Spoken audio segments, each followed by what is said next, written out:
东四国自驾游4琴潭公园、前行沙会、高屋神社、天空的鸟居。前行沙会位于香川县观音寺市的有名町，属于琴潭公园的一部分。开车可以直达琴潭山象鼻岩展望台，停车场免费的，但车位少。从展望台望下去，可以看到一个巨大的前行沙会，是日本江户时代的圆形方孔钱宽永通宝。这是日本发行量最大的钱币，起源于江户时代当地居民对藩主的一次欢迎仪式。整个沙会直径122米，象征着祝愿人们财富自由的美好寓意。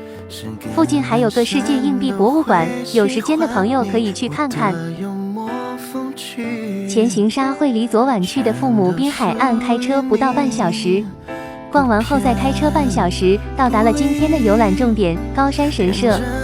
高山神社位于香川县观音寺市的道基山，最著名的是山顶的鸟居，风景如画，被称为天空的鸟居。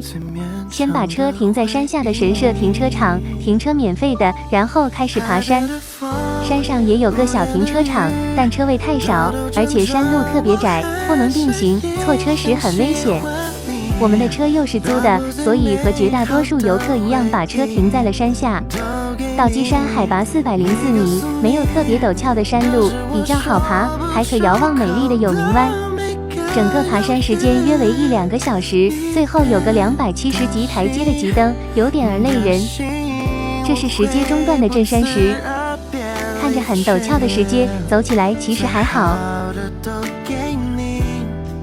终于到达山顶了，沿石阶往下看去，整个赞岐平原、有明湾和濑户内海尽收眼底，真的是摄像无法传达的绝景。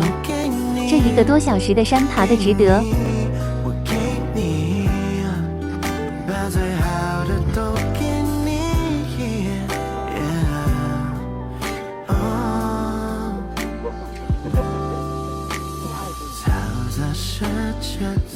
这就是天空的鸟居高山神社本宫的入口，也是最近几年 ins 上4国最红的拍照打卡地了。